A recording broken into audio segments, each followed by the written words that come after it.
Bab 13. Dalton tercengang.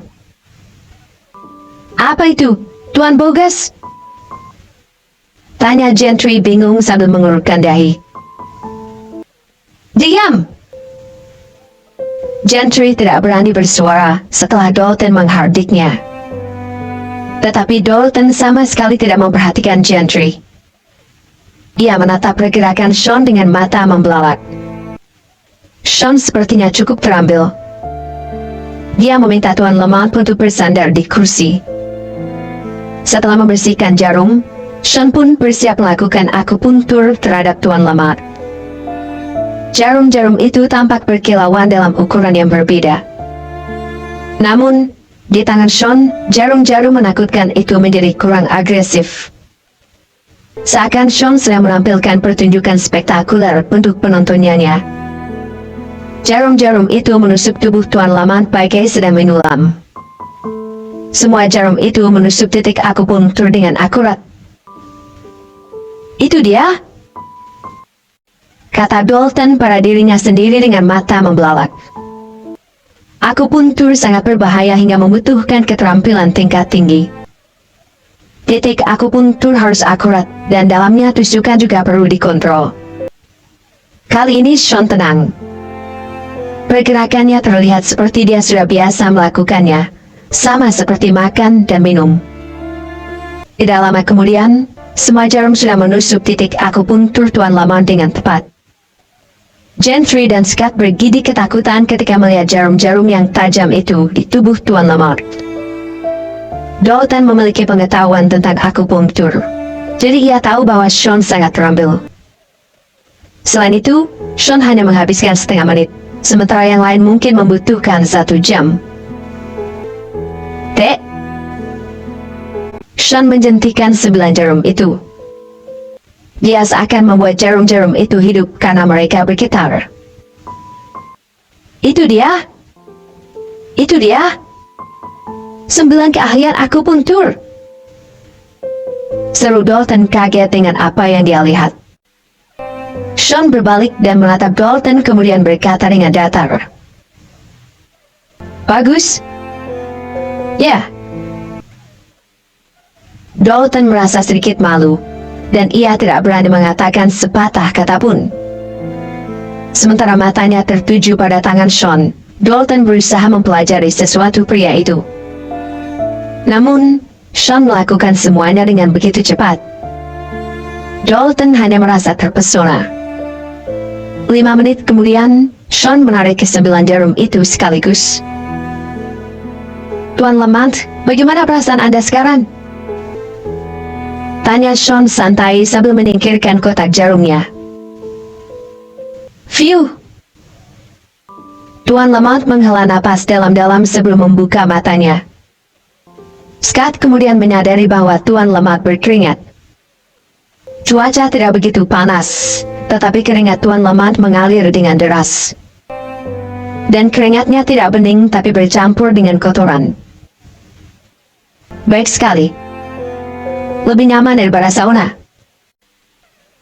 Keluarga Lamont sangat berpengaruh di kota Riverfall. Terima kasih banyak, Tuan Lane. Scott sangat senang, dan dia menunjukkan rasa terima kasihnya pada Sean sekali lagi. Sean merasa itu bukan masalah besar, jadi ia diam. Tuan Lane, saya sangat berterima kasih karena Anda menyembuhkan saya. Katakan saja apa yang Anda inginkan. Keluarga Lamont sangat berpengaruh di kota Riverfall. Tuan Lamont berdiri dan menatap Sean dengan serius. Hasilnya jelas. Aku merasa benar-benar sehat sekarang. Yang Sean lakukan hanya akupunktur. Kita masih harus menunggu untuk memastikan efeknya. Kata Gentry dengan nada sinus sambil mengerutkan dahinya. Awalnya, dia ingin Dalton yang merawat Tuan Lamont agar beliau berpihak padanya. Tapi Scott menggagalkan rencananya dengan membawa orang cacat sialan itu. Bagaimana Gentry bisa menerima itu? Efeknya jelas. Aku merasa benar-benar sembuh sekarang, kata Tuan Lamont sambil tertawa. Tuan Lamont, lebih baik berhati-hati daripada menyesal. Jangan langsung mengambil kesimpulan. Aku tidak percaya dengan orang cacat ini. Biar Tuan Bogas memastikan apakah Anda sungguh sudah sembuh atau belum.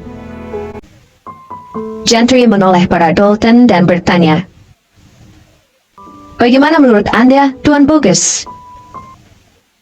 Namun, Dalton memusatkan seluruh perhatiannya pada Sean hingga sama sekali tidak melirik Gentry. Lalu Dalton melangkah maju dan membungkuk ke arah Sean. "Tuan Lane, saya tidak pernah tahu kalau Anda adalah dokter yang sangat hebat. Maafkan saya karena tidak menghormati Anda." Dalton membungkuk pada Sean dengan hormat. Semua orang heran. Dalton adalah orang tua yang setara dengan kakek Sean. Dan dia juga seorang dokter ternama. Banyak keluarga bangsawan dan kaya raya ingin mengundangnya untuk mengobati penyakit mereka. Tapi sekarang, Dalton membungkuk kepada orang cacat yang baru berusia 20 tahun. Apa-apaan? Tidak bisa dipercaya. Anda terlalu rendah hati, jawab Sean. Oke. Ya, saya punya permintaan, Tuan Lane. Saya ingin Anda menjadi guru saya. Apa yang dikatakan Dalton mengejutkan Tuan Lamont dan yang lainnya. Sean baru berusia 20-an. Mana mungkin dia bisa menjadi guru Dalton? Itu agak aneh. Tapi Dalton tidak merasa kalau hal itu konyol. Dia serius. Seseorang harus mempelajari ilmu dalam setiap bidang, tanpa memandang usia. Bab 14. Sebenarnya usia bukan masalah. Aku tidak tertarik dengan hal seperti ini. Sean menggeleng dan menolak. Tapi Dalton tidak ingin menyerah, tapi ia juga tidak tahu bagaimana cara untuk memaksa. Tuan Bogas, bisakah Anda memeriksa Tuan Lamont? Mari kita periksa apakah beliau sudah pulih, kata Gentry dengan nada tidak sabar. Dia merasa tidak nyaman. Tidak perlu. Jika Tuan Lin tidak bisa menyembuhkan Tuan Lamont, saya rasa tidak ada seorang pun di dunia ini yang bisa menyembuhkan beliau. Apa yang dikatakan Dalton membuat Gentry terdiam. Mereka tahu maksud ucapan Dalton. Sean adalah satu-satunya orang yang bisa menyembuhkan Tuan Lamont. Mereka sadar kalau Sean sungguh ahli dalam bidang medis. Terima kasih sudah menyelamatkan nyawa saya, Tuan Lane. Tuan Lamont menarik napas dalam-dalam dan mengungkapkan rasa terima kasihnya lagi kepada Sean. Tidak masalah, kata Sean pelan dan tetap tenang. Dia benar. Anda belum benar-benar sembuh. Anda masih harus melakukan lagi lusa nanti, tambah Sean setelah berpikir sesaat. Oke. Saya akan menuruti perkataan Anda, sahut Tuan Lamont menyetujui perkataan Sean karena mempercayai pria itu. Di rumah keluarga Perkins, Scott mengantar Sean pulang, tapi dia tidak ingin bertemu dengan keluarga Perkins, jadi ia langsung pergi. Ketika Sean kembali, Nora mengantarnya ke kamar lalu mulai menanyainya. Aku pergi ke rumah keluarga Lamont. Tuan Lamont sakit. Mereka memintaku untuk menyembuhkannya. Sean merasa tidak perlu menyembunyikan apapun dari Nora. Kau bohong. Sean, kenapa aku tidak pernah tahu bahwa kau adalah seorang pembohong? Nora tidak percaya jika Sean sangat mahir dalam ilmu pengobatan. Sean tidak tahu harus menjawab apa, jadi dia bungkam. Kalau kau memang seorang dokter, kenapa kau tidak menyembuhkan kakimu? Tanya Nora dengan nada lembut, karena dia sadar bahwa Sean membisu. Aku akan segera bisa berdiri lagi. Aku dijebak oleh seseorang dan tubuhku terluka. Butuh waktu untuk sembuh. Sean menaikkan kepalanya untuk menatap Nora. Sudah 2 tahun. Aku sudah mencarikan banyak dokter untukmu. Tidak ada yang bisa menyembuhkanmu. Nora menghela napas, dan ia hanya menganggap kata-kata Sean sebagai hiburan. Aku tahu. Sean menatapnya. Ia tidak pernah seserius ini. Sean memang memiliki penyakit mental selama 2 tahun ini, tetapi dia ingat semuanya. Dia tahu apa yang telah dilakukan oleh Nora untuknya. Lupakan saja. Akan lebih baik jika kau bisa berteman dengan Tuan Lamont. Ucap Nora sambil bersiap pergi. Ketika berjalan di samping pintu, Nora berhenti. Sean, aku berharap kamu tetap tidak sadarkan diri agar tidak pernah merasa sedih saat mereka mencemoohmu dan agar aku punya alasan untuk menahanmu tetap tinggal di keluarga Perkins. Nora mendorong pintu dan pergi setelah mengucapkan kata-kata itu. Sean menatap Nora yang berjalan menjauh, ia mengepalkan tangan. Aku akan tinggal di keluarga Perkins dan membantumu mengambil alih kekuasaan. Keluargamu akan bangga padamu. Sorot mata Sean tegas. Apa dikatakan oleh anak bulu itu? Nora keluar kamar lalu mendengar suara May. Dia sudah kembali normal sekarang, kata Nora. Lalu, dia masih cacat. Dia miskin dan tidak berguna. Benar-benar pecundang, kata May dengan jijik. Nora terdiam saat mendengar May berkata seperti itu. Kau percaya kalau dia jenius? Kau percaya pada perkataan kakek? Jawab ibu, berapa banyak uang yang didapatkan oleh sepupumu ketika dia pensiun setelah menjadi tentara selama 5 tahun? Dan Sean, dia punya apa? Ya, dia punya kartu deposit. Apa kau tahu? Aku pergi ke bank untuk bertanya. Hanya ada 28 juta dan rekeningnya sudah tidak aktif. Lalu, kenapa kau menyukai ini? Kata May dengan suara kencang. Dia takut Sean mendengarnya. Aku tidak ingin berdebat dengan ibu. Tidurlah. Aku harus bekerja besok. Jawab Nora. Dia tidak mau banyak berbicara. Di kamar, Sean mengeluarkan kotak kecilnya. Terlihat sederhana dan terkesan sama sekali tidak istimewa. Tak. Sebuah kartu jatuh dari tangan Sean ke lantai. Sean membungkukkan tubuhnya lalu mengambil kartu itu. Ia menatap kartu di tangannya. Kartu itu terlihat biasa. Hanya sedikit lebih tebal dari kartu yang biasa. Itu adalah kartu lama yang dirilis beberapa tahun yang lalu. Kartu itu sudah beberapa kali diperbaharui. Beberapa hal tidak bisa dinilai hanya dari tampilan luarnya saja. Sean berkata pada dirinya sendiri lalu mengambil kartu itu. Dulu, tidak ada yang mau mengambil kartu itu. Meskipun kartu itu jatuh ke tanah, tapi sekarang berbeda. Sisi sesungguhnya kartu itu sudah disembunyikan. Warna kartu itu hitam dan halus, memperlihatkan pemilik kartu itu bermartabat. Garis emas yang berkelok di tepian kartu seperti naga emas yang membentang di seluruh kartu. Obsidian yang tertanam dalam kartu itu terus memancarkan cahaya yang menyilaukan. Itu adalah kartu hitam tertinggi. Hanya ada kurang dari 100 kartu di dunia. Bab 15. Keesokan harinya. Hari berikutnya di kediaman keluarga Lamont. Pagi-pagi sekali Scott Lamont dan Gentry Hagen terburu-buru datang ke rumah keluarga Lamont. Scott khawatir dengan kesehatan Tuan Lamont. Gentry ingin melihat apa yang terjadi dan mungkin mentertawakan mereka. Kemarin, Sean tidak hanya dianggap sebagai orang penting, tetapi juga disebut sebagai dokter terhebat di dunia oleh Dalton Bogus.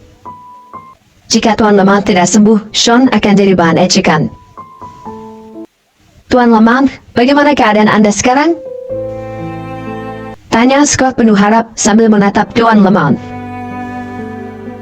Semalam, aku tidur nyenyak. Tuan Lane memang dokter yang sangat hebat. Puji Tuan Lamont dengan penuh semangat. Dulu, suhu tubuhnya akan meningkat saat sore hari dan turun saat malam. Pukul 10 malam, seluruh tubuhnya akan terasa sangat sakit. Tubuhnya terasa seperti digigit ribuan semut. Itu semua membuat Tuan Lamont merasa ingin mati saja. Setelah dirawat oleh Sean kemarin, suhu tubuhnya stabil sepanjang waktu karena dia sering mengeceknya. Pukul 10 malam, rasa sakit yang hebat pada tubuhnya tidak kembali. Itu adalah tidur nyenyak pertamanya dalam 10 tahun. Rasa terima kasihnya pada Sean datang dari lubuk hatinya paling dalam. Scott, yang peduli padanya, juga ikut senang. Gentry, yang tadinya ingin melihat betapa kononnya Sean, menyelinap keluar tanpa suara.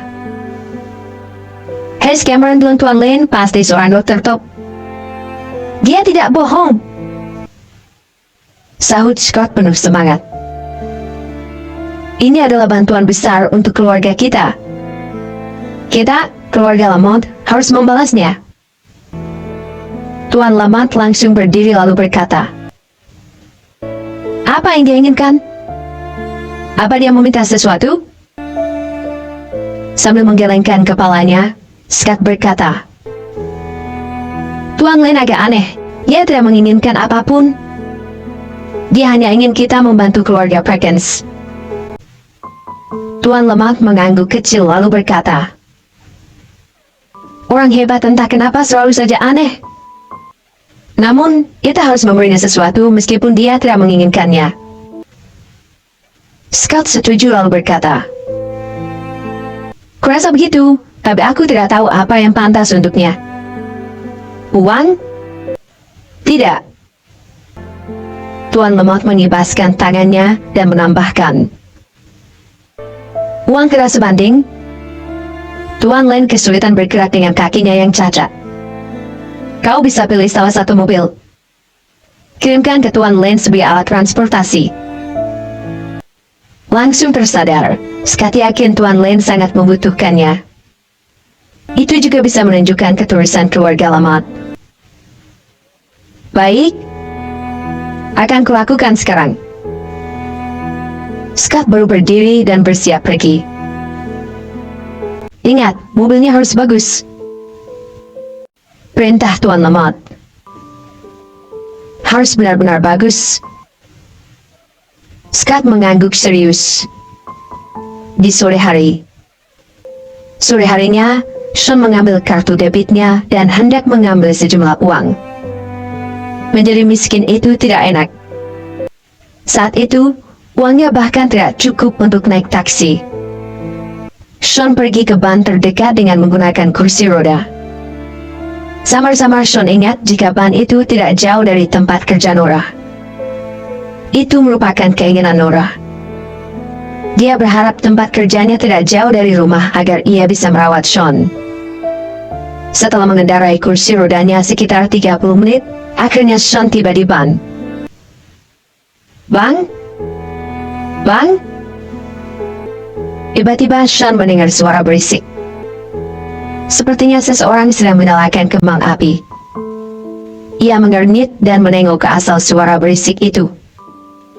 Ada banyak orang berkerumun di sekitar tempat Nora bekerja. Ramai sekali. Setidaknya lebih dari 100 orang yang ada di sana. Beberapa dari mereka mengambil gambar dengan ponsel mereka. Beberapa orang terus menyiapkan meriam konfeti untuk diledakkan, yang mana membuat banyak kertas warna-warni berterbangan. Di antara orang-orang itu, ada seorang pemuda mengenakan setelan jas mahal berwarna putih. Sambil memegang seikat mawar, dia tersenyum. Setelan itu membuat pemuda tampan tadi terlihat semakin mempesona. Dia tampak seperti pangeran dalam cerita dongeng. Ho! Gumam Sean pelan dengan suara dingin sambil mengerutkan dahi. Pemuda yang seperti pangeran itu adalah orang yang selalu mendekati Nora. Sean tahu persis apa yang diinginkan pria itu dengan menyiapkan kemewahan ini. Nora, hari ini ulang tahunku. Aku harap kamu bisa menemuiku. Teriak Hawk keras ke arah gedung tempat Nora bekerja. Banyak orang di gedung itu menjulurkan kepala mereka untuk melihat apa yang terjadi di bawah sana. Wow! Romantisnya! Banyak sekali bunganya. Banyak sekali balonnya. Manajer Perkins, seseorang sedang menyatakan cinta padamu. Seketika, begitu banyak orang di kantor mulai bergosip dengan penuh semangat.